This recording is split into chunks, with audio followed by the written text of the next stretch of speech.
Bismillahirrahmanirrahim. Assalamualaikum warahmatullahi wabarakatuh. Selamat malam Pak Leli. Perkenalkan Pak, nama saya Anas Kiki Anugrah.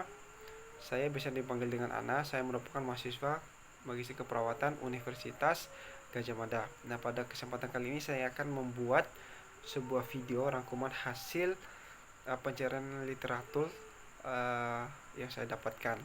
Nah, pertama, artikel yang saya dapatkan itu mengenai tiroid, surgery tiroid and hipnosis.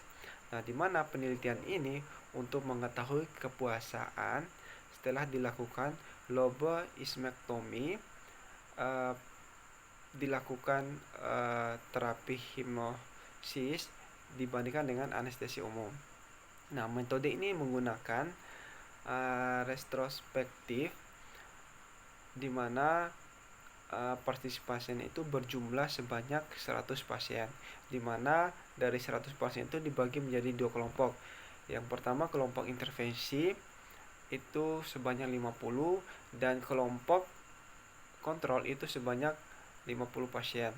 Nah, untuk kriteria pasiennya terhadap kelompok intervensi itu sudah dijelaskan terkait dengan informasi, dan pasien itu sudah bersedia untuk menjadikan respondennya. Sedangkan untuk kriteria eksklusinya itu adalah pasien yang memiliki masalah gangguan pendengaran yang parah dan kemudian memiliki risiko kejiwaan seperti itu.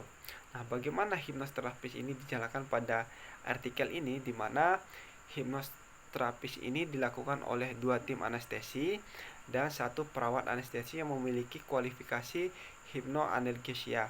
Nah, konsultasi yang pertama yang dilakukan oleh terapis ini yaitu melakukan wawancara, kemudian menjelaskan detail terhadap prosedur, prinsip dan tujuan dari anestesi tersebut, sehingga dilakukan wawancara yang mendalam terkait dengan motivasi, keinginan yang dialami oleh pasien, sehingga akan muncul sebuah trust, kepercayaan dari pasien tersebut.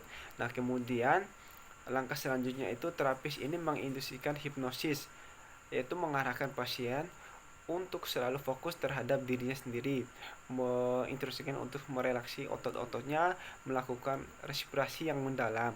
Nah, fase ini disebutkan meditasi secara penuh, ini berlangsung selama 5 sampai 10 menit.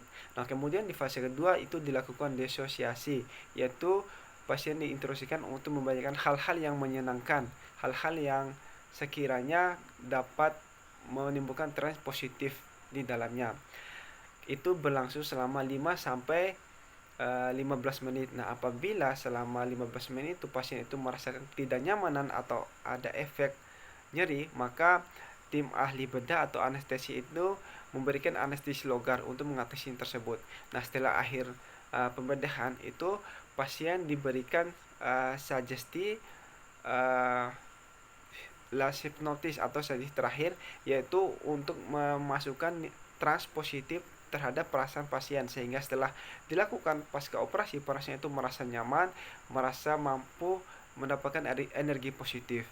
Nah, di mana hasil dari penelitian ini bahwa dalam operasi hipnoteroid itu memiliki keunggulan dibandingkan dengan anestesi umum, di mana hasilnya bahwa dari segi nyeri pasca operasi, komplikasi antara kedua kelompok ini tidak memiliki signifikan yang berbeda, tetapi pada penilaian mual muntah bahwa pada kelompok hipnosis itu memiliki perbedaan yang lebih rendah dibanding dengan anestesi. Begitu juga dengan penilaian terhadap aktivitas setelah pasca operasi, di mana pada kelompok hipnosis ini lebih cepat dibandingkan dengan pada kelompok anestesi. Nah, pada artikel yang kedua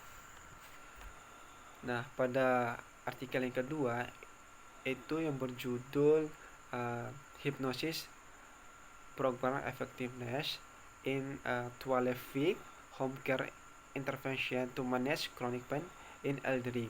Nah, tujuan dari penelitian ini untuk mengetahui efektif hipnosis program perawatan di rumah untuk mengelola nyeri pada pasien kronis, di mana metode dalam penggunaan artikel ini menggunakan pilot trial, di mana partisipasinya terdapat 15 partisipan, memiliki kriteria inklusi, di mana partisipan itu mengalami nyeri kronis selama 6 bulan dengan skala 4 sampai 10. Nah, di mana hasil atau kesimpulan yang didapatkan pada artikel ini bahwa penggunaan hipnosis dalam program home care ini sangat efektif dan layak mengelola nyeri kronis pada pasien lansia. Di mana penggunaan hipnosis pada artikel ini dilakukan oleh 3 hipnoterapis yang memiliki kualifikasi hipnosis pada prakteknya. Nah, di mana penggunaan hipnoterapis ini menggunakan 2 metode. Yang pertama, revication atau penggunaan metode mengubah persepsi sensori. Nah, penggunaan revication ini dilakukan apabila pasien itu menggambarkan nyerinya pada suatu objek atau metafora tertentu. Kemudian pada metode kedua, mengubah persepsi sensori, di mana apabila pasien itu menggambarkan nyerinya dalam suatu objek atau ingatan untuk memberikan suatu kenyamanan. Nah, misalkan pada metode hipnosis memodifikasi persepsi respon ini, misalkan kita mengajarkan pasien itu ke tempat-tempat yang pernah dia kunjungi, misalkan sungai, tempat yang pernah dikunjungi. Nah, di sungai itu ada perasaan yang nyaman karena bisa mendengar kesejukan dari air di sungai tersebut. Nah, itu kedua teknik itu dapat digunakan atau diterapkan tergantung bagaimana pasien itu menyampaikan persepsi nyerinya, sehingga dapat mempersepsikan terkait dengan nyeri yang dirasakan oleh pasien. Nah, setelah setelah hipnosis dilakukan, pasien itu diinduksi dengan trans positif untuk menyegarkan kondisi dari pasien tersebut.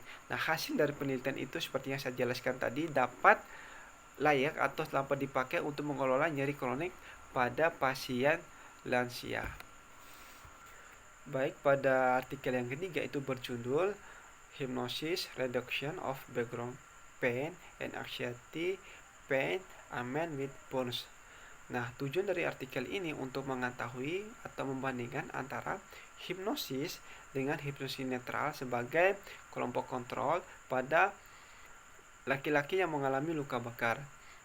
Nah, metode yang digunakan dalam penelitian ini yaitu blinded randomized placebo control trial, di mana terdapat 60 partisipan yang mengalami luka bakar. Nah, tidak dijadikan secara spesifik bagaimana luka bakar yang diambil oleh pasien, dan kemudian dari 60 partisipan itu dibagi menjadi 2 kelompok, 30 partisipan untuk kelompok intervensi dan 30 kelompok partisipan untuk kelompok kontrol.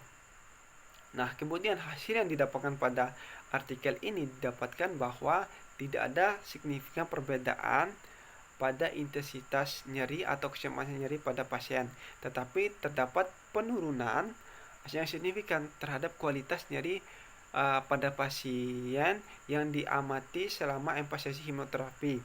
Begitu juga pada 2 sesi hipnoterapi itu terjadi penurunan yang signifikan pada kualitas nyeri dan kecemasan nyeri yang dialami oleh pasien dengan luka bakar.